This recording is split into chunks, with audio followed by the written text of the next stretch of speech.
All right, welcome to another edition of the Above the Bridge podcast. I'm your host, Thaddeus. Shout out to our producer, Boy Band John. What's up, John? All right, shout out to our sponsors. If you go on defendhawaii.com, pick out whatever clothing you want, use promo code ATBPod upon checkout, and you will receive 15% off your entire purchase order. Defend Hawaii, defendhawaii.com. Go check them out. Also, I have Hawaii Candy Factory. They have a bunch of concoctions. They have a bunch of different snacks and treats, local style. Go check them out. HawaiiCandyFactory.com. Same thing. Promo code ATBPod upon checkout. You'll receive 10% off your entire purchase order. Okay, for today, my guest is somebody I looked up to for a long time. I've eaten at his restaurants and seen him on TV. He's known as the Godfather of Poke, none other than Chef Sam Choy. What's up? I can't believe you're on my show. It's a trip.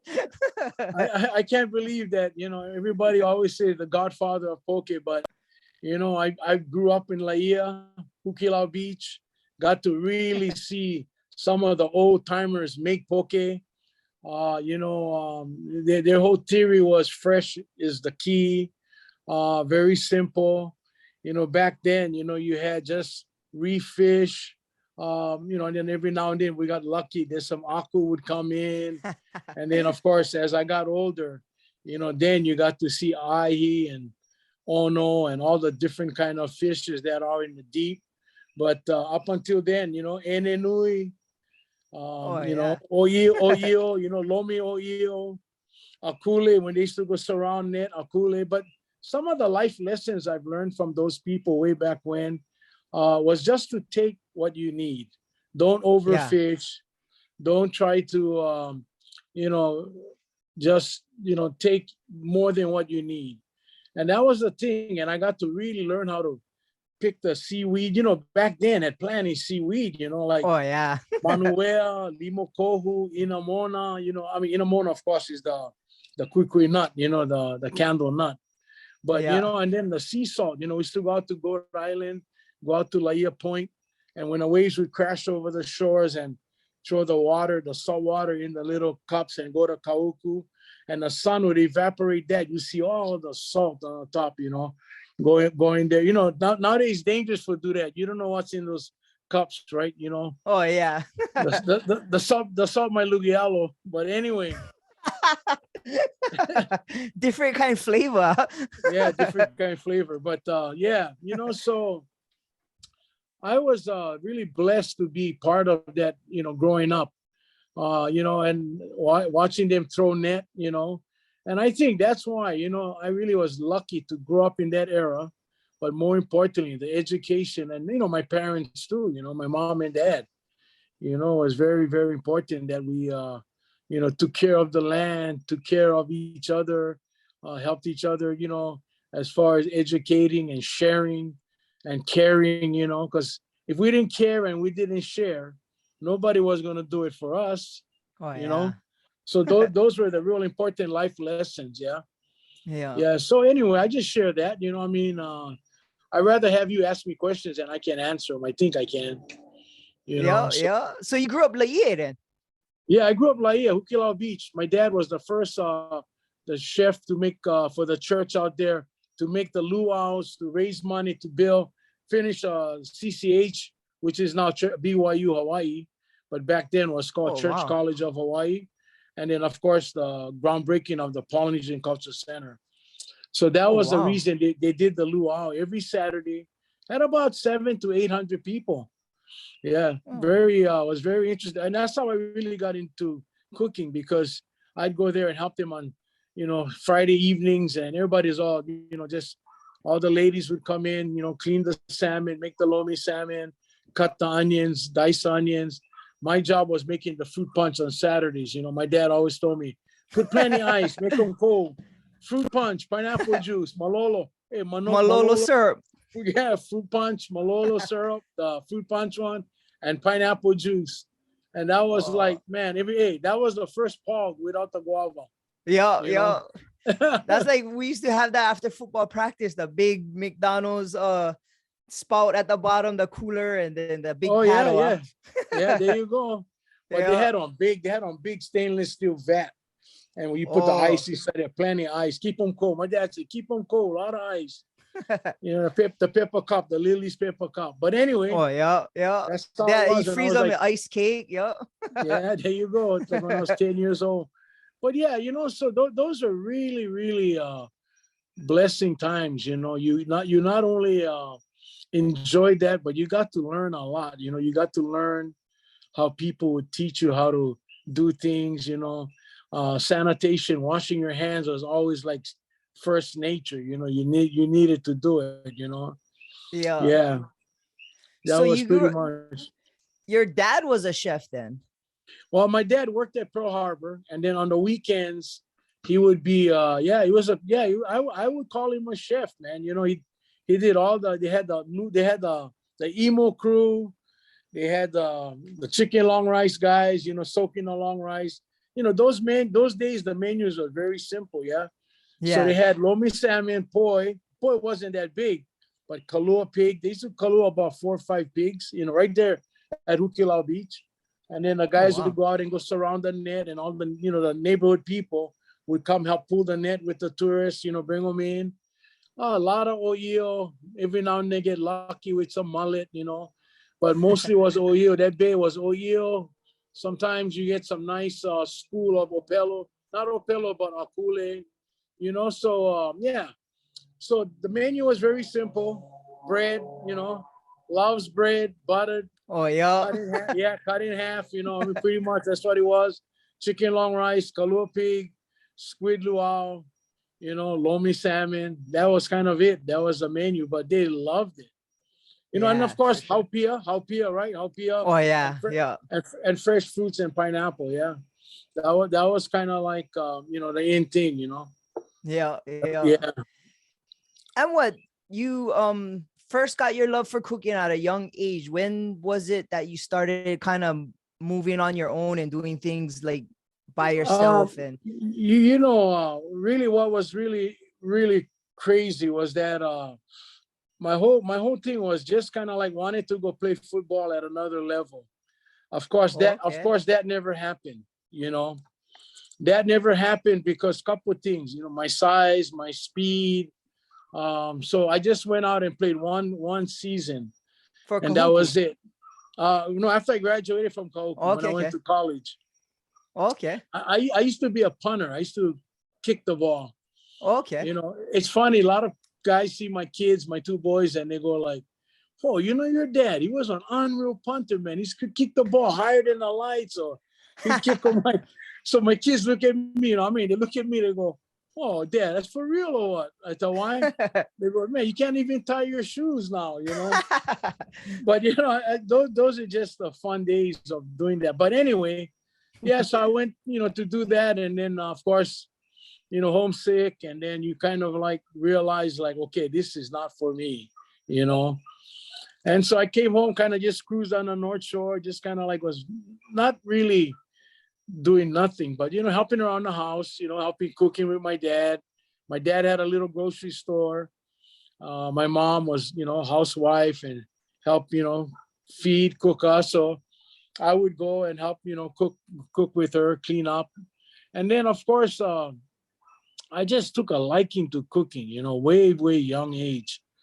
I just loved just the part of taking something from a raw state and then, you know, putting magic to it, whether you were frying it or you're roasting it or you're just making stew or you're braising something. And I didn't really know how to cook those days, but I was just fascinated with that.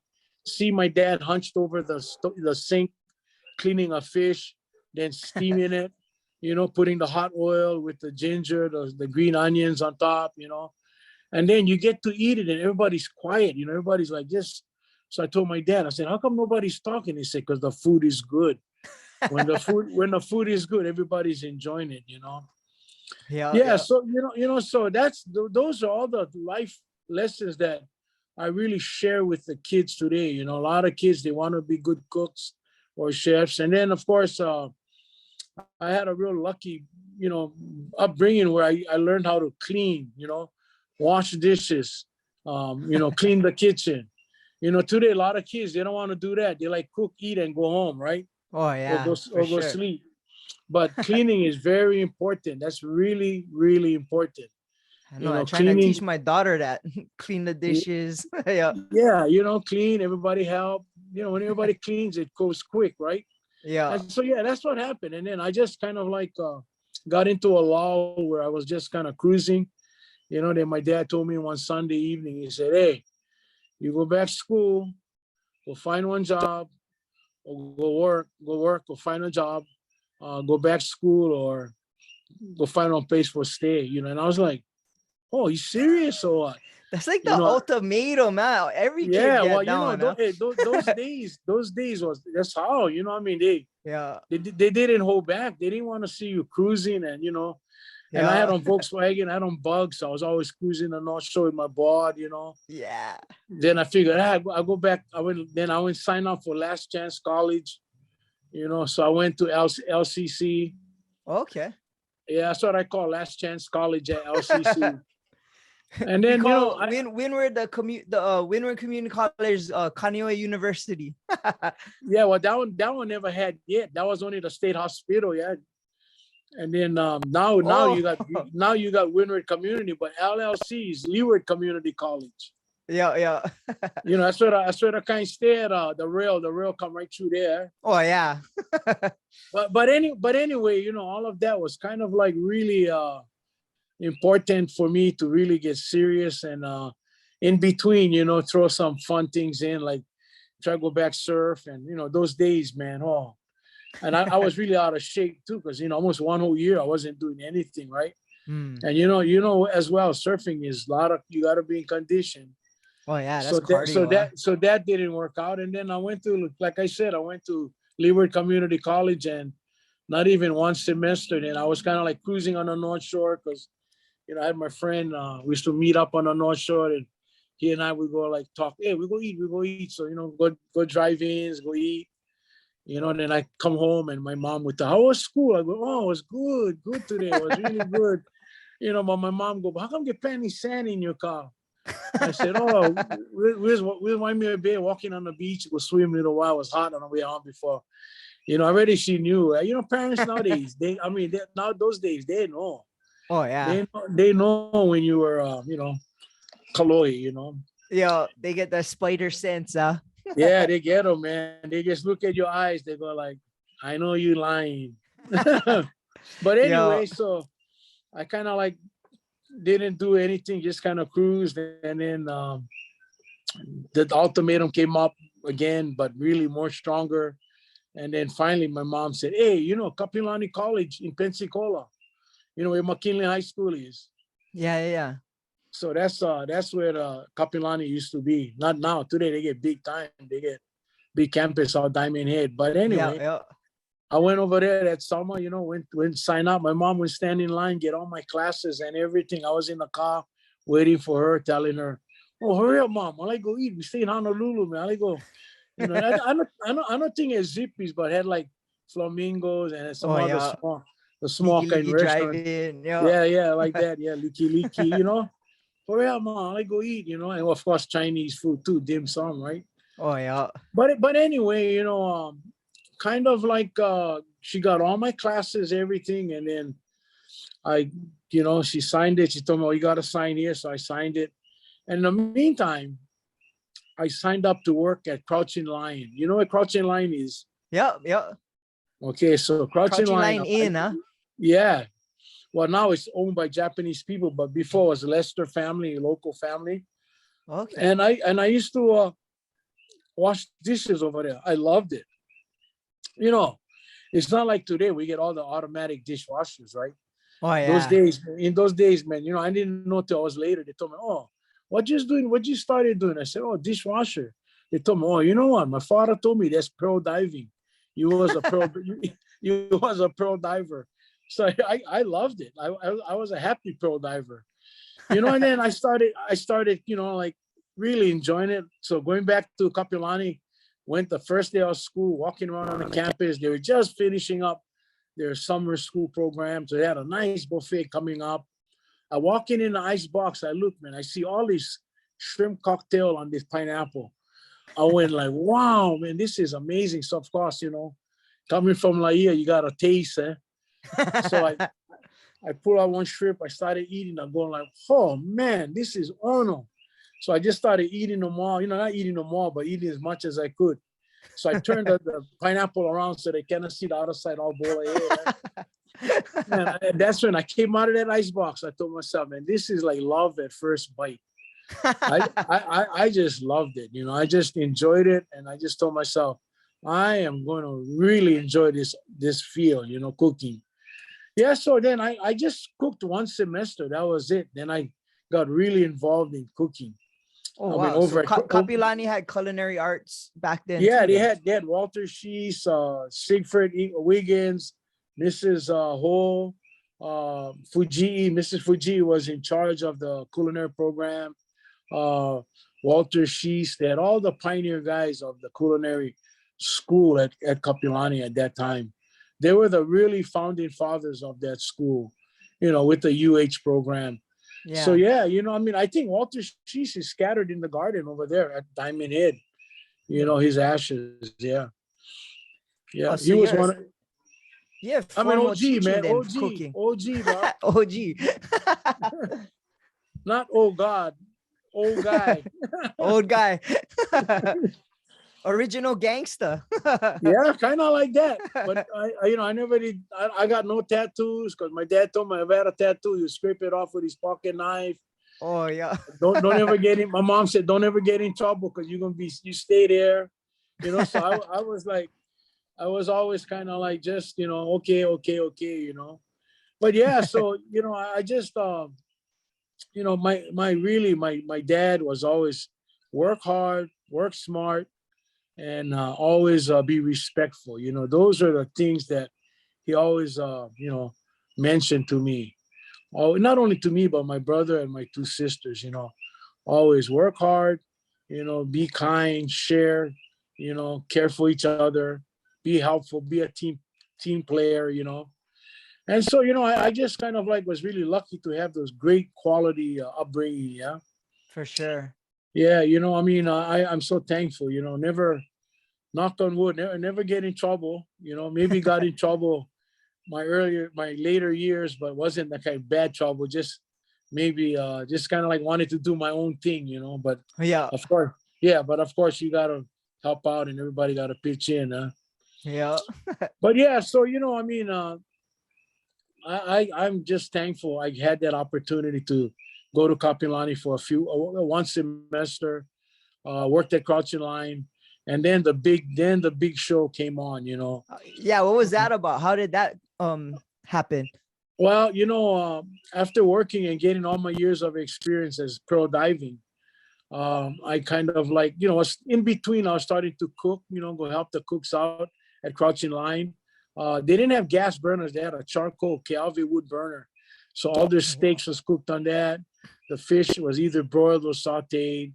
Vegetables, really traditional. They had a Slavonic steak, which was a filet, where you cooked it on the grill, then you covered it with a garlic butter, and they went out in a sizzling platter.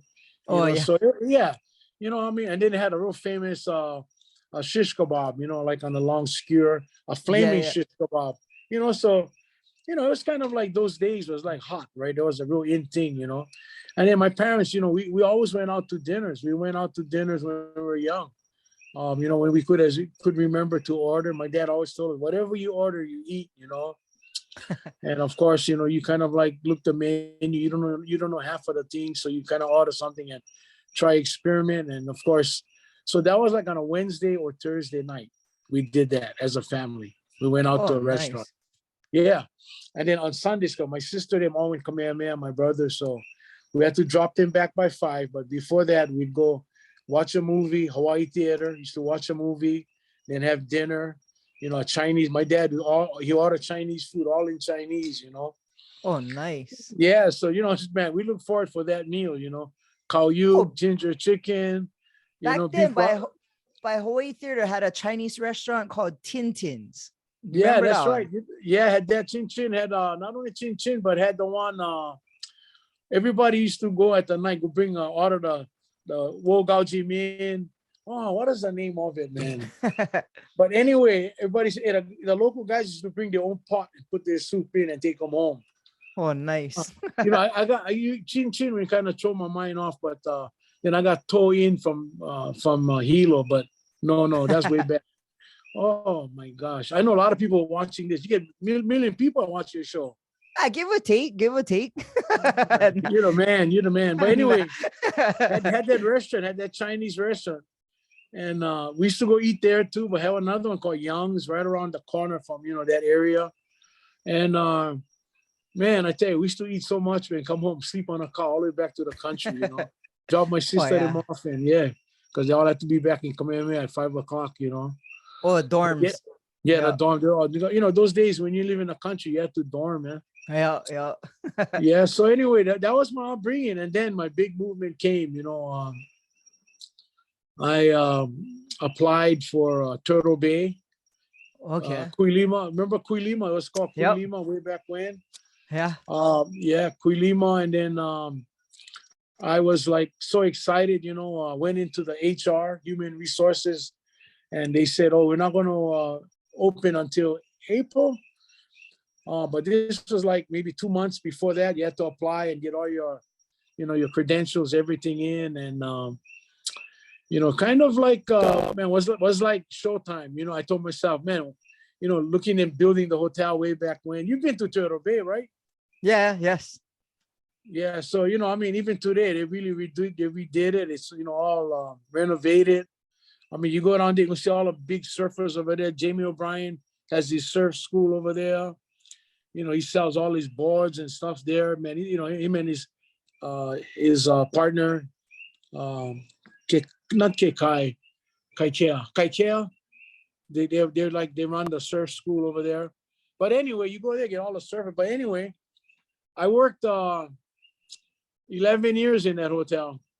Oh, as a what restaurant? Well, I gotta tell you the story. You want to hear the story? Yeah, sure. Okay, so got hired. They told me, okay, report on this day. So I went there, man. I was all excited, man. I had my white shirt on, my white pants, my knives all rolled up. Went into the kitchen, had the board, I looked for my name. I looked on the board, had all the chefs, all the cooks, everything. I looked at the board and I said, hey, I don't see my name, So I knocked the window, the girl came out, the secretary. She goes, yeah, can I help you? And I said, I will never forget that day to the day I die. I'll never forget that day. So anyway, she comes out, she goes, yeah, can I help you? And I said, oh, my name is Sam Choy, and I was told that to report on today, and I'll be a cook's helper. So she goes, oh, let me see. So she go on the board, she looking with me, looking down, no more my name. And I'm like, what? And she goes, oh, let me go in the office. So she went in the office, and the chef's name was Emile Bertrand. He was a French guy, big nose, red bloodshot eyes, big ear, can hardly understand French, And then she came out, she goes, oh, I'm sorry, but you have to go through that door. She pointed to a door.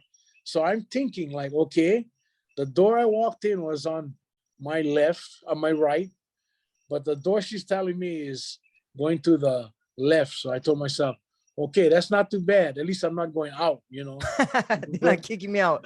Yeah, I'm not exiting, right? So anyway, I went into that door. I knocked the door and had a guy named Hank Owana. They used to call him Hank, but he had a nickname called Boogie. And he was a merchant marine, worked on a lot of the big ships, back then. And then he was in charge of the utility, the cleanup gang. And then he told me, oh, see this guy over there? It was John Peck, this guy named John Peck. Nice howly guy from Sunset Beach. And then, where Ted's Bakery stay? Yeah. The Sunset Beach store. But anyway, they used to run that store. His wife's family. They used to run that store, and I don't know if he was working there, but they used to live right behind there. So he grabbed me. He goes, okay, let's go. I said, where are we going? He goes, oh, I'm taking you to the pot washing sink area. I went like, what? I was hired as a cook's helper, man. I was like really bent, man. I was like not focused. That was like after a couple of years washing dishes at Crouching Line. And then I came to Turtle Bay, got hired as a cook's helper. And now I'm washing pots and pans, the big kind pots, the big kind Oh pan, yeah. you know. And then I just felt like, this is it, man. I didn't want to quit because I had some guys that I knew in the community working there, right? So I Yeah. didn't like walk out, but I said, I think Sam Choy is a quitter at that moment, So anyway, I kind of quietly did my job and not really paying attention. He was telling me, okay, the water got to be this temperature. You got to have this much soap inside. And then these other two sinks have to be with this, kind of like kill the germs. You got to put Yeah. the chemical inside, right? And I'm not, what you think? I was listening. What do you think? I don't know. Probably not. I wouldn't have been. I wasn't listening. I got this. I got this. No, I wasn't. Not even that, man. I wouldn't pour so much soap in there. The thing we do like on bubble bath, man. It was like all boiling over with all the suds all over the place. Yeah, I supposed to be on light tea. The thing would look like dark, like coffee, man. I put almost a whole gallon inside. I was just not focused, man. I was pounding pots and pans. Every time I pound the pan, all of the German chefs or the chefs was in there. They come, are you okay? I'm fine. I'm fine. But then the real interesting part was that I really kind of shortchanged myself at that moment because what had happened was I came home from work and I told my mom, I quit. Your parents are very interesting, when you're young. Yeah. They came out and they kind of like, my mom came out. How was your first day at work? I said, right now, Mom, I think I'm going to quit. She goes, what? I'm going to quit. She goes, why? I said, I'm not cook's helper. I'm washing pots and pans. And then she told me, she goes, hey, you know what? Maybe you need to learn to do that because, you don't want to start right from the beginning, right on the top. You got to work your way to the top. You got to maybe be the best dishwasher or pot washer. You already can wash dishes, but pots is a new thing. Hey, within that 10 minutes, I share this story with you and all your listeners and your viewers. I share this story because if I cut myself short and just kind of like never went back, I probably would still be going from job to job today, on jumper or not even cooking. And so I went back the next day with a whole different attitude. I said, you know what? I remember what John Peck told me, you got to make this much soap, this much color the water got to be hot, pre-rinse, pre-wash scrape all your pans. And boy, that's what I did, man. I went in there, I pre-washed it all. And, so the chefs come with me, oh, can I have this pot right away? I go, yep. I scrub them real clean, real quick. I give them back to them. Then they come back with a dish of food. They tell me, oh, try this. Oh, I eat them. I go, oh, this is so good. So I tell myself this story in my career.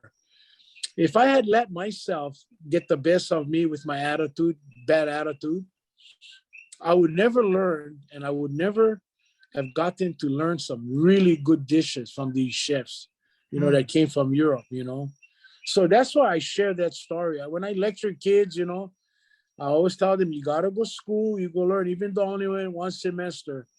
Go get educated, like what you're doing right now. Yep. Go get educated and learn, be a magnet, be a sponge, grab as much as you can, soak it up, And yeah, so that's what happened to me. Within a matter of years, I became a Hyatt chef after Hilton. No, after Hyatt, that was Hyatt, or Del Webb first, and then became Hyatt. And then 11 years, then I went, Hilton came over and bought the Hyatt out. And then I worked there and then I became the chef, So, that's why I share that story. Because if you give up and you don't allow yourself to, really do well, then you're going to be in trouble. Yeah. So you basically started as a dishwasher and worked your way up the ladder. Yeah.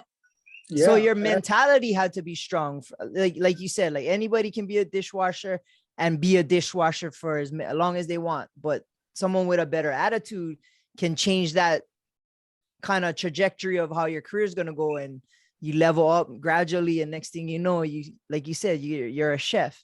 Hey, what school you graduate from? Punoho, man. Get them big words, man. No, yeah, I graduated Damien, bro. That's the kind. Oh, no wonder. That's not a good school. That's I don't know. I never had chicks, so Hey, but we you was know, focused. when I went to the mainland, when I went to school, I had a guy named Joe Hisataki, the running back from Damien. He Oh, went to one college up there, one Catholic school in Oregon.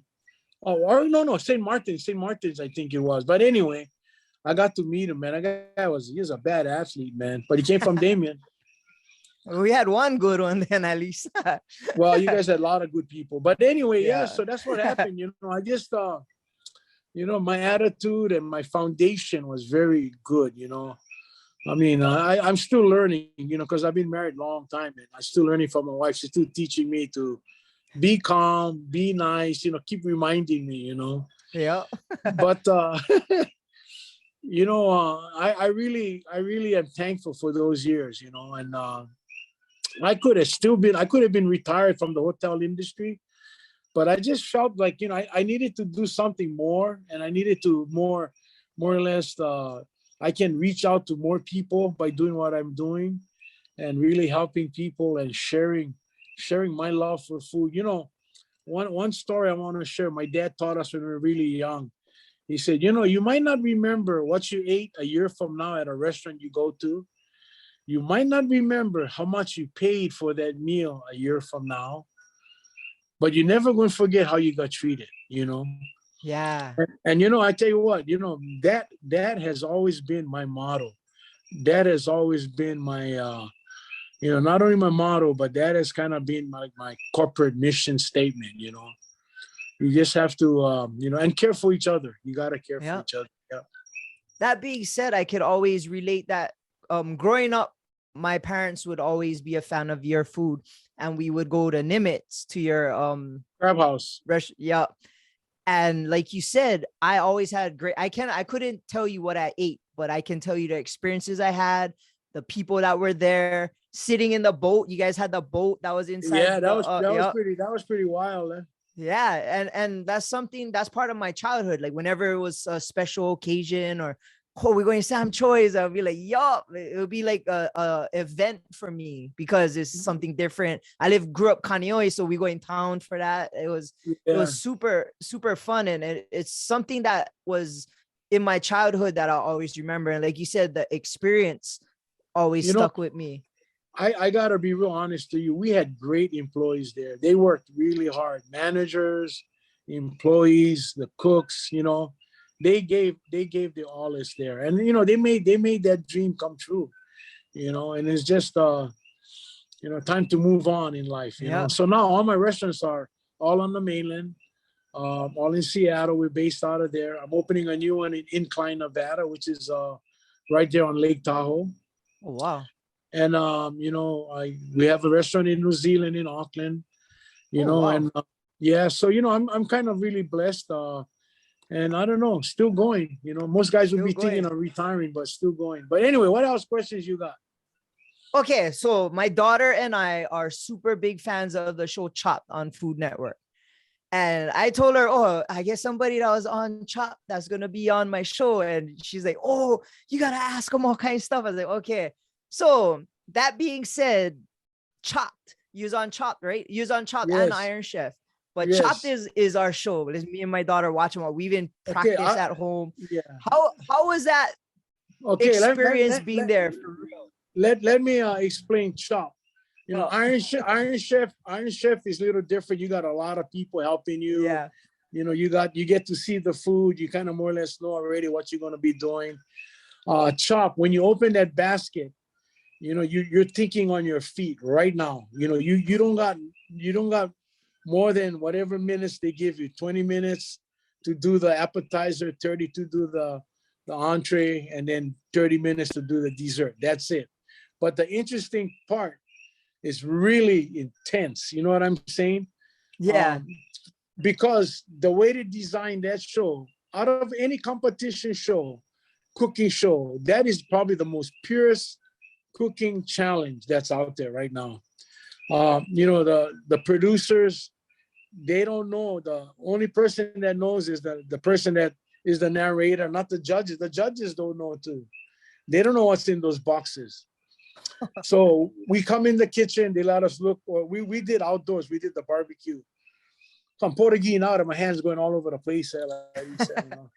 But anyway, yeah, you get to see the kitchen, you get to see your equipment, you know, they give you the list of equipment. Then they tell you, get into the green room, you sit in the green room, and then they march you out. You guys see that, right? You come out. Yeah, yeah. And then when you come out, man, and that's the first time you're gonna see what you're going to cook right now. Oh, so you have no clue what's in that basket. No clue whatsoever. You get no idea. They don't tell you like, hey Sam, you know, you get pork belly, you know. Then you start thinking, yeah. So after I got to know those producers really well, and we became friends and stuff, I asked him. I said, what is the drive behind it? They go, if you know what you're cooking, your thinking is different now. Yeah. When a camera goes on your face, you can see you got that glazed donut look, you stay like this, like, you're thinking differently. But if you see it for the first time, you're going like, wow. Then your mind's going like really rapidly. You're going like, okay, I got this, I got that. But anyway, that's really the important thing. And that's why my cooking show, I mean, me and John Vaneri, our show, Sam Choy in the Kitchen, is just like that. I do not know what they got in that ice box. I do not know what they got in the box choy. I'm either sitting outside in the living room of the house, talking to the family, or just, like now with COVID, we can't have too many guys when we're filming. So, the crew's working, setting up everything. But that's the reason I do it like that. We just want to get the excitement onto the camera. But Chop, that's how Chop is. But the funny part about Chop, so you get 20 minutes, right? So you get started, right? You open the box and you see your, you see what you got to make. I think I had shrimp that time in the challenge, the barbecue shrimp.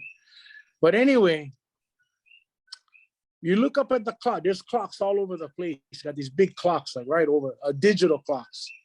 And it's really funny. There's about 50, 60 people all over the place. But when you watch the show, you only see us and the three judges. For sure. Yeah, and the narrator, right? And all that's legit. It's really, you get that time, no little like corners cut, nothing. It is what legit, man. You cut your finger, they get the doctors right there taping it up. If it's really bad, you off the show, you lose already. You know what I mean? They're not fooling around. And then after we get that done, we kind of like going back into the green room, and they got cameras all in there, right? Everybody's, me, I'm from Hawaii, man. We're not talking trash. Head on girl, man, like the girl from Texas, she's telling me, I want to beat you, man, because everybody said you're the guy that's going to win this. And, she was just going, and I just said, well, the bottom line is we got 3 judges out there. They will make sure they'll pick the best of the 4 of us. And then anyway, but like I said, when you first start cooking, you look up at the clock, you go, okay, 18 minutes. Then you start thinking on your head, okay, I got to do this, I got to get that, I got to clean this, I got to cut that. Then you start eliminating what takes the longest to cook. Okay, I got to put this on because I want, they had pressure cookers, they had all kind of things to make things faster. But, when you're cooking, you're just focusing, right? And then, like I said, I looked up and, 18 minutes, I have plenty of time. The next thing I know, I look up and go, like 2 minutes left. I mean, the time just goes. The time just goes, man. Hey, true story, man. That thing is intense. I like it. I like to get back on it again. I wish they would get one show, Chop for OGs, Yup. So how many times were you on that show? 3 times. Oh, okay. Yeah. So I've been, in the barbecue when I won my series, and then I had to go out for the final. Yeah. Then I got eliminated. I got eliminated in the second round.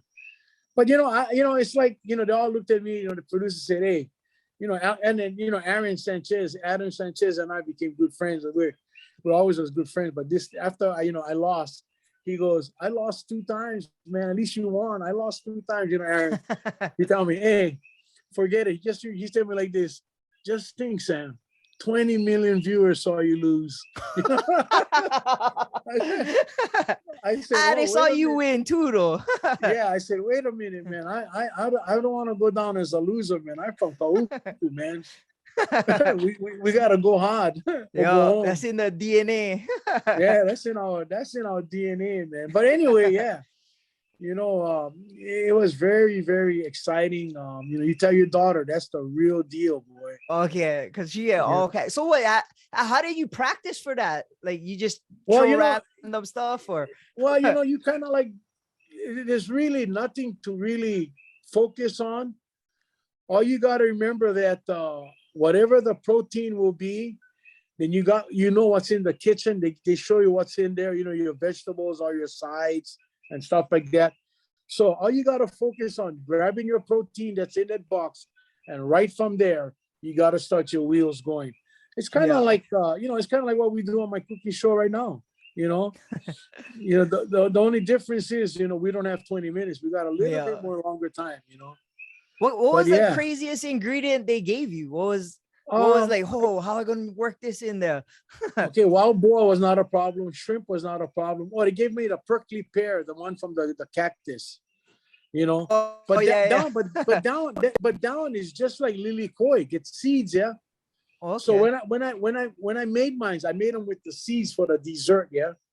And then one of the judges, Mark said, "Oh, I can't believe it. You didn't strain it out. You just served the seeds."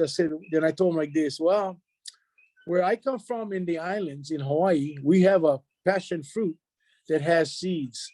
And every now and then when we do an entree or we do a dessert, we leave the seeds in just to, show some realness to it. And the other two guys, Aaron and the girl, went like, you see, not everything got to be, what you call filtered out, not filtered, but strained out, Yeah. Yeah, then after that, that was it. I know he got mad at me because when the entree came, he was not on my side, man. He was gassing. He found a fault in something. Yeah. Well, that's competition. I love it. Yeah. It's good. I'm a salty dog. Just whatever. Just that's cool. So did you have anything that was like, oh, what is that? What am I gonna do with this? Not really. Oysters, that's kind of simple. Snake, rattlesnake, it's kind of simple. Everything was pretty much, you just got to go with it. The wild boar was good. That's a really nice pork loin, wild boar pork loin. That was nice. Good. And they had some nice steaks. They had a buffalo steak, ribeye steak was really good. So yeah, they try not to put the kind of really wild things like they do now. Now I watch the guys now are cracking up, man. Oh yeah, they get crazy stuff. They got some crazy stuff, but I like that. I wouldn't mind going back on and going again and hammering it again, man. Definitely. I would do some damage. Yup, guarantee. Yeah. So you was on Iron Chef. What was the differences between that other than like the time limit? I mean, you had a time limit, but you also have your sous chef and a bunch of other people helping you. You get three guys. You get one baker, you get your sous chef. Then they give you a list of proteins that you might have. So practice. Okay. They give you about a month out. They send it to you. Well, so you can prep then, huh? Yeah. Well, you can practice. You can write menus and think about it and this and that. And then, of course, that's Iron Chef. Not as strict as the one in Japan when I did the one in Japan. The Fuji Television, the original owners. Yeah. Of Iron Chef, more intense there in Japan. In America, they kind of like do it more for like Hollywood, more for Hollywood, but more television, But so what, the chairman, is he that intense? Mark, was his name Mark Dacascos? Mark which one? No, I had the one that was acting in the show, John Wick. Yeah. The martial art guy. Yeah, he's wolf fat too, in Hawaii Five-0. I had him. I had him, but I give him one leg. Me, when I come from Hawaii, when I did Emerald Lagasse, man, I caught Big Island candy, big basket, all kind of candy, macadamia nuts. I brought candy for it. Hawaiian style, right? Yeah, aloha. The chairman, man, I had the big Laie, man, the double carnation Laie for him, Oh, I said, yeah, nice. yeah, I told him, I'm not bribing you, but hey, you from Hawaii, man. Here it is, man. This is from Hawaii, man. Oh, he And must I be said, stoked. oh, he was like, oh man, I'm gonna make you win right now. I thought, yeah, right. But yeah, I lost to Pat Cora, Cat Oh, Cora. okay. Yeah, yeah, yeah. Yeah. But that's That's a okay, fun show to watch, though. Yeah, it's fun, but I rather do Chop. Chop. Yo, I'd Yeah. rather watch you on Chop. That would be cool. You ever Yeah, on I again? got That I would be got I fun. gotta I write showed I my gotta write daughter. them a letter. I gotta write Yeah, them a letter. Call me. I said, plenty fans. I said, hey, this guy, man, he interviewed me. He told me, oh, you gotta get back on that show. gotta get him. Yep. So it says you're the godfather of poke, and I know you travel around the countries and around United States. Have you ever had a situation where you had poke that's kind of equivalent to what you get locally? Because I had poke in the mainland, and bruh, it's not even close. Like, I don't know if it's the fish or how Hey, they're making them, or hey, you right. You right. There are some, okay, the local guys who live on the mainland that came from Hawaii, they're doing it good. yeah. I mean, there's some guys in Seattle where we're based. They're doing it really, really good, like local style. Oh, that's good. But it's just the guys that riding the wave. They're trying to make a few dollars, and Yeah. every now and then it hit and miss. But my whole thing about poke, main thing they respect it. Main thing they understand the word poke, not pokey, because that's a bad word in the Philippines. What's the Make sure they difference? say, you don't want to know it. You go ask Okay. your I'll, Filipino friends. I'll go Google them later then. Yeah, but poke, and how I got to know how to say poke, right? How's From that? Roby, Sister Roby. So Okay. I was on TV. I was on TV doing a poke demonstration, and she was teaching Hawaiian language at University of Hawaii. And as Okay. soon as I got off the air, my phone rang and was her. Scoldings. Oh, Uncle Sam, Uncle Sam, Uncle Sam, you cannot say that other word. That's a wrong word. That's a bad word. It's poke. You got to say poke. So I respect that. And, um, yeah, I enjoy making it. But you're right. There is some hit and misses on the mainland. But you know Yeah. what? It's out there. The word is out there. It's in Europe. It's in Dubai. It's in Oman. It's in England. It's in Paris. It's in France. It's all over. It's all over. You know. Yeah. Well, you And probably had a big part in bringing it to the mainland. Well, a lot of guys got my cookbook. I can guarantee you that. I walked in several places taking pictures, and I look on the shelf. There it is, right there. Nice. So, but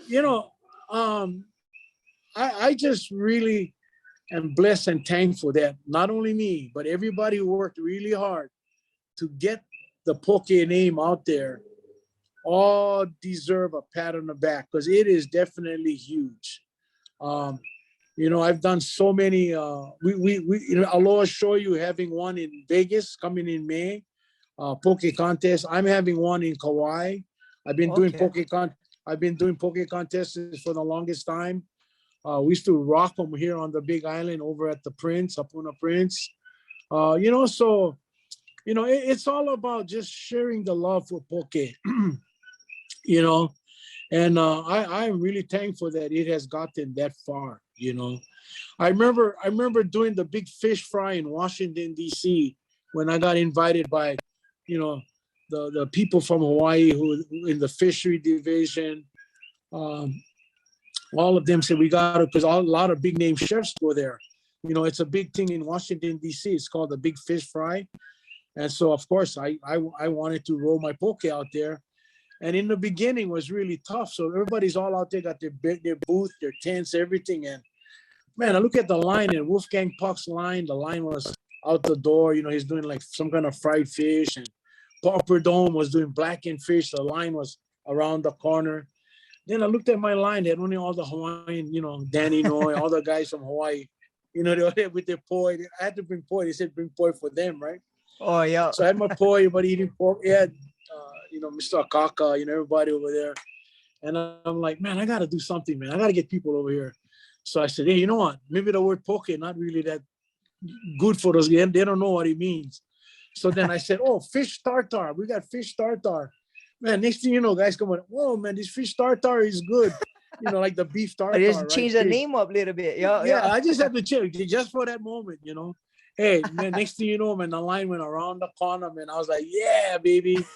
But Oh, then once they taste them, then they could tell everybody like, oh, you gotta oh check yeah, this out. Yeah. the taste was good because I made the shoyu, the ogo, not too hot, was just right. Fresh Hawaiian chili pepper, little sesame seed oil, some sesame seeds inside roasted kind. And I Yeah. cut the fish not real big, not the kind choker kind, just right size. Everybody there. Oh, they was whacking them, and then they was coming back. I said, oh, and so now every time I do these big food and wine events, I always make poke. I Yeah. always serve poke one way or another. Poke bombs, poke bowls, make miniature poke bowls, poke salads, spicy, soyo, Hawaiian style, all different kind. Yeah. Oh wow, that's awesome. And yep, you bringing that aloha flavor to the mainland, and Well, food transcends over all kinds of generation gaps and racial barriers. Like food, like if it tastes good, no matter who you is, you're gonna it's gonna resonate with them. You know what I mean? well, and that's the thing that I'm very blessed with is, when you think about Hawaii, I always argue with some of the big name chefs that Hawaii is the original place where East met West in Hawaii. My good friend Ming Tsai always said, oh man, his cuisine was East meets West, right? I told him, hey, Ming Tsai, East met West in Hawaii. No, man. On the East Coast, I said, all the ethnic people that when they left their families and left their country to come to Hawaii to work in the fields or get work to go get educated or what, along with their culture, they brought their food. I said, you look at our food in Hawaii, you got Filipino, you got Portuguese, you got Chinese, you got Hawaiian. Sometimes you look at a plate lunch, you got 4 or 5 of that ethnic food on top of plate Yeah. lunch.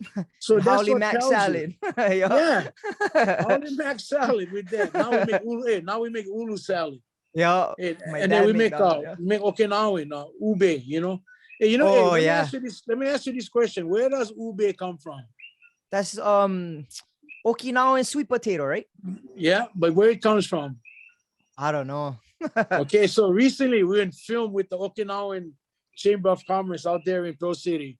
And the Okay. chef over there, the big kahuna for the Okinawan, center there, he said, ube is from the Philippines. Hey, wait, don't laugh. And that's true. That is true. Ube That's is the from origin. that's the origin right there. And then Oh, of yeah, course, what is that? Halo halo. That's Filipino dish, right? yeah, that's the ice there. Like the halo halo is like the shaved ice, the Filipino shaved ice with all Oh, I thought that get ube the inside. some guys put ube inside. Yes, they Okay. get ube.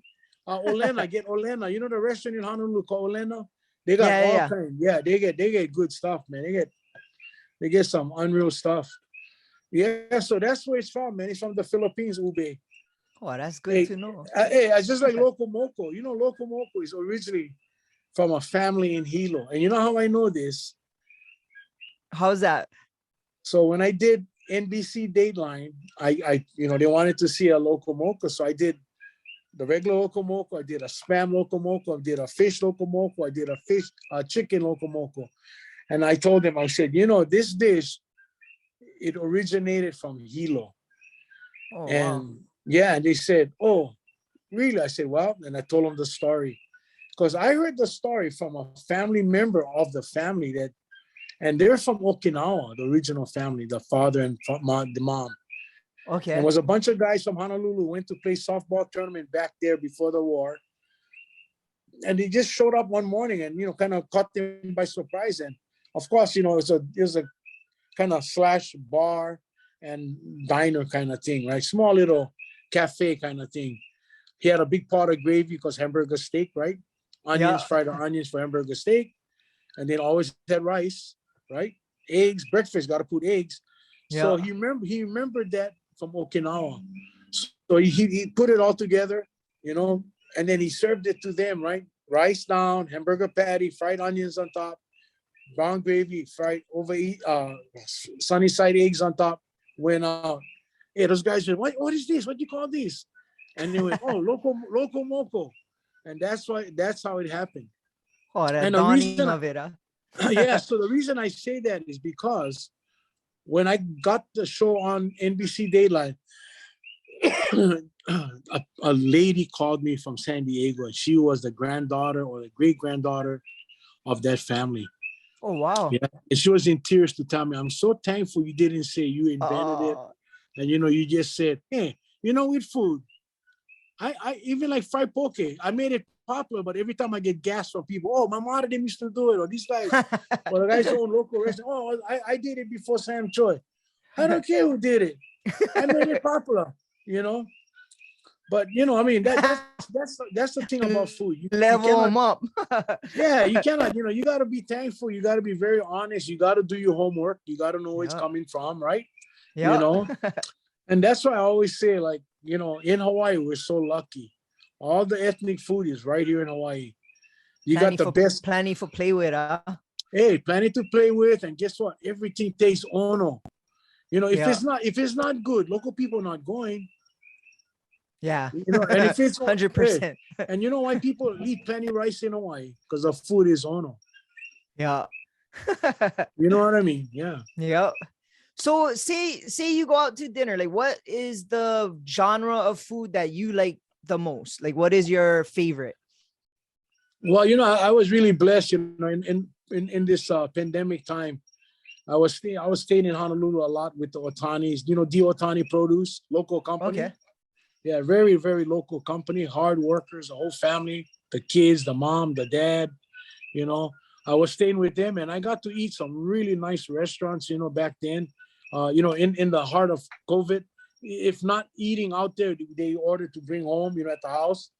And so my genre of food is basically simple. I like simple, but local, but fresh and tasty. A nice balance with some vegetables, I love tofu. That's one of my go-to things. I love tofu. But beef stew. I like pork tofu. Oh yeah. I like adobo. I love adobo. I mean, as long as it's there's the real soupy kind, not soupy, but the wet kind and the dry kind. Yeah. Ilocano, Bisayan, they get all their own different way. I really enjoy that kind of cuisine. I've learned throughout the last maybe 10 years to kind of like stay away from too much starch, eat more of the carbohydrates, Yeah. the proteins, I love ulu. I love ulu. In fact, I've got an ulu book coming out with Mutual Publishing, and Betty Shimabukuro. She's the writer. She's the editor for the book. So it's all about ulu. Went to Samoa on ulu. Had worked with some really nice people here on the Big Island. Craig and all these guys are just promoting ulu. Today, ulu is big time. Yeah, I grew up. My uncle had a ulu tree, and my dad would make ulu chips. He would slice them real thin, fry them, and then he also made what you said, ulu salad, like potato salad, but with ulu. Yeah. So everything what potato does, ulu can do. It's simple as that. The only difference is ulu is way much more healthier. Yeah. No gluten-free ulu. I had ulu poke at Windward Mall at the what is that? The farmers market recently. They made it with poke sauce. Yeah, it was pretty good. Yeah. I've done that 20 years ago. Ulu poke. Nice. Tofu poke, tomato poke. Tofu poke is one of my favorite pokes to make. Oh wow. I just did it with the Taniokas. I was really blessed to have them on my show. The mom and the son and Taniokas, and he did some really unreal poke. That's why they're so busy. They got good poke. And then nice. I made a tofu poke, so yeah. All right on. Well, shoot, we've been going for about an hour, and I feel like I could talk to you for another 3 more hours. But well, you call me another time when you get opening. Oh yeah, for sure. I got way more questions I gotta ask you, but for now, at least John can ask the question of the week. All right. Good episode. So many funny stories of the past, Mr. Choy. Thanks, John. Thanks for we should have went through more questions, but I don't know, somewhere down the line, I think I get little Portuguese in me, man. I can talk. It's the aloha. Yeah. Okay. Question of the week is, what famous celebrities have you cooked for, and what did you make for them? Oh boy, that's a good one, boy. Okay, I want to go way back. I'm going deep into my archives. John Wayne. Oh, wow. So John Wayne came to Kuilima. So back then was Del Webb. So Del Webb, the developer, and the wife, they had, they were Vegas people, right? They had big shows out there. And they invited Clint Eastwood, John Wayne, and I was the breakfast cook at that time upstairs in the Tiki restaurant. Okay. And the waitress came back and said, Mr. Wayne wants crispy bacon, but not oily. And he wants eggs over easy and dried toast. So, man, I wasn't nervous whatsoever because I was already cooking. So I got the bacon on the grill. I put the weight on top to get it real crispy. Then I got some paper towel. Then I put it in between. I absorbed all the oil. Then I cooked the eggs over easy, just perfect, because I got trained really well by my Filipino breakfast cook from Ilikai, Domi de Guzman. He taught me how to cook eggs. And I cooked the eggs, made sure it wasn't oily. And I told the waitress, make sure that toast is hot. When the toast is done, this plate goes out. And he went out. And you know what's funny, right? So he had his big cowboy hat on. He was sitting on a corner. So I came out. I didn't go out to see him, but I went and, looked at him. And he looked up. He saw me. And, cowboy style, you nod your hat. You nod your head with the hat. He did that. And the waitress came back with the napkin. And he said, thank you very much, chef. Perfect eggs, perfect bacon. Yeah. That's awesome. So you know still the napkin, huh? Do you still have that napkin? I got the napkins. I got everything. It's just it's amazing. I mean, I don't know. The list can go on and on. I am so blessed to have cooked for a lot of big celebrities, but I think the oldies but goodies were my favorite ones. Cook the big Los Angeles Food and Wine. You get everybody there, Arnold Schwarzenegger opened up his restaurant with the Hawaii regional chefs. We all were there. Got to cook there in Los Angeles. But I like the oldies but goodies. They meant very well. They did a lot of great things for us when we were growing up. I mean, a lot of the young generation don't know who John Wayne is, or maybe some of them do. But I wasn't expecting you to say his name. I'm shocked. That's kind of an awesome story. Yeah. So that's what else, John? Go ahead. Let's go. Who else? Yeah. Any other funny stories? Oh man, like I said, it's just when they're in a group, you're just cooking. Whoopi Goldberg, Oscar night, I did her party. We did her party in LA when she was the host. Big name chefs, Roger Verger. I cooked with him in Maui at Chef Gordon's house, and even in his house in Los Angeles. Oh man, it's really funny, but when you cook for them, you just come home bragging, I cook for so and so.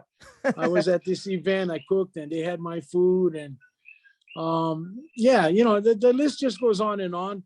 Oh, Jean-Michel Jacques Cousteau, the son. Oh, really? Wow. Yeah, cooked for him. That's a big one. Yeah, I mean, it all comes up. The rest are just real big money people, Cooked Mark Zuckerberg over in Facebook many times. Worked out there. That's awesome. Yeah, that's an interesting place, that Facebook. Very interesting. I have a question. Since you've been around the industry for a long time, do you see any young up and coming chefs coming out of Hawaii that have that or that magic like you had and be like, oh, this kid is action, he's going to be able to? Well, I think there's a lot of them out here coming up. I think Sheldon has done a great job, beyond great. He's really outstanding. Sheldon from Simeon from Hilo, that has their place out there, Tin Roof in Maui. Okay. And then there's a lot of other chefs that are really, Chris, what's his name over at what's the name of their restaurant in Honolulu? MW, Wade and Michelle. I've been there. Yeah. their food is amazing. And I got really close to knowing them. I knew Michelle a long time ago, but Wade, um, yeah, there's a lot of young chefs that are very, very talented. Oh, I mean, nice. the only sad part is that we're going through this challenge of COVID right now. Where Correct. Yeah. they can't really establish themselves more. To be on a cooking show on TV is one thing, but to actually pile the people in your restaurant is, to me, way much more rewarding. I Yeah. mean, like those guys. Yeah. So, I mean, and athletes, Kobe Bryant, I cooked for Kobe Bryant. I got to really know him well. We became good Oh, friends. wow. He mentioned me in Sports Illustrated when I did the what you call Yeah. the chicken. I made this chicken, which I didn't really make it. I learned it from somebody else. I didn't really learn it from them, but I heard about it, so I went and did my take on it. But I marinated my chicken because that's what I was taught by my dad. You always marinate things so that the flavor is all throughout the dish. And then Captain Crunch, I made this Captain Crunch chicken. And see, the Lakers, they don't eat fried food. Everything's all either roasted or baked or Oh, air fried. I mean, they don't eat really fried food. And so when they came to Hawaii, I cooked for them. They used to train in Hawaii the first 2 weeks of the season, right? yeah. You guys They do remember the that, huh? exhibition. Yeah, the Right. exhibition game. Yeah. Yeah, right. So anyway, the Clippers or somebody else from California would come. But anyway, I cooked for him and we became good friends. And then one day my friend called me up. He goes, "Hey, Sam, I just read Sports Illustrated, bro. Your name is inside." I go, "Yeah, right." He goes, No, go get him, go get him.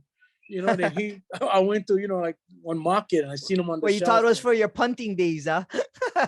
Hey, I knew it wasn't for that, man. That was gone a long time ago. But yeah, then I saw that, and then I called my friend, the chef Sandra Padilla of the Lakers. I said, "Hey, Kobe." She goes, "Yeah." He said, "When you come up, he's gonna autograph some stuff for you."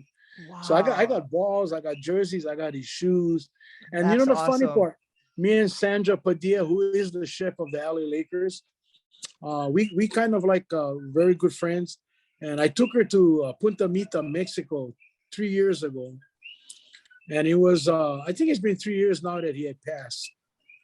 It was January 26th, and how I know that date because it's one day before my birthday, and we were in the morning at Punta Mita in the kitchen, and all of a sudden her phone rang, and then I just saw her screaming and fell to the floor, and I thought something happened to her. So I went down to grab her, and she looked up at me. She goes, "Kobe just died." I went, "What?" Oh, "He died in a helicopter crash. I said, "No, make sure. She goes, "Sam, this is the Laker company there. The front office just called me." She said, oh, "I gotta wow. go. I gotta go back to LA." So I was really lucky. The people that we were with, real rich people, they said, "Oh, we'll just get her on a car and drive her to Guadalajara and put her a flight on to Los Angeles."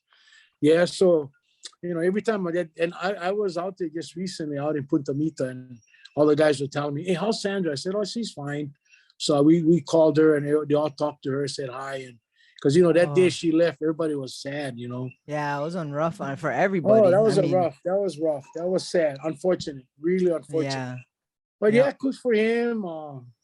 Who else? I mean, so many different athletes. Yeah, you like your one funny one though. Yeah. I just got asked to throw the first pitch out for the Mariners game on the Hawaiian night. So I guess in Seattle, one night they have a game. They have the game they call the Hawaiian night when everybody from Hawaii goes out. Oh, And they had yeah. asked me to throw the pitch out, the first pitch. Nice. Hey, When is wait. that? I don't know yet. They're going to Oh, tell so me you when can it's do them. Hawaiian. You better practice, bro. You cannot Hey, bro, like no, muff them. You know what I mean? hey, the guy who told me, he said, "Hey, Sam, whatever you do, make sure you don't skip the ball. You got to make Yeah. sure it goes." He And said, look, cannot on the hand either, bro. no, yeah. She told me you don't want to make a top 10 Oh, ESPN. Sports Center. Yeah. I said, "What?" He told me, "Sam, you better practice, man. It's 90 feet and so many inches. You better Oh, yeah. practice, man. Don't you throw Yeah. it over his head and don't you skip it." So I Oh, don't know. I'm I gonna be never looking out practiced. for that. I, Yeah. I, I That's got gonna your be number, man. cool. I'll let you know. I'll Yeah. let you know when. Let me know. That'll be awesome. That'll be Yeah, super cool. I'm just Yeah. trying to think who else I cook for, but there's lots of Yeah. people. You know, I mean, yeah, lots of people. Well, Chef, I know you're very busy, and I can't Hey, where's even John? put into John, words. John, John, has he's some more cruising. questions. He's cruising. Yeah. John, no more question, John. That's it. He can ask you another one if you want. Well, I don't know. He said he had plenty. They only asked me one. He's good. Okay. But I'm super thankful that you came on my show. I mean, I've been a fan of you from little cakey time, and like hearing your grassroots and kind of some of your stories is pretty awesome. And we definitely want to have you back on. Maybe after the pitch, we'll see how that went. Okay. Maybe I'll get the video. I'll send it to John, and John can show me. All right. Are we okay? So, yep. Instagram. How can we find you on Instagram? Sam Choy. Just go Sam Choy. Chef Sam Choy. Instagram, IG. All right. I'm just posting a lot of stuff on Palmyra Atoll. I just got back like about 5 days ago. Okay. Yeah, you're pretty active on social media. I do by myself, bro. So the spelling is kind of, I only went to go 10th grade because my father was in 11th grade, so I never like passed him, man. But so the spelling kind of different, but every now and then my wife go like, "Hey, you spell it wrong." Right on, Chef. Well, thank you so much for coming on, and yeah, I'm super thankful. You've been an ambassador of Aloha for years all over the world, and yeah, to have you on our show is a blessing. And thank you for having me. Right on. What's it called? 12 bridges. Above the bridge. Yep. Above the bridge, man. That's a winner. I like the name. Yep. Okay. Right on, Chef. Take care, and we'll be watching to see what your next move is. And if you're on Chopped again, I guarantee me and my daughter gonna be watching. Oh, definitely, man. Call you. Okay. Right on. Much aloha. Aloha. Okay, brother. Aloha. Aloha.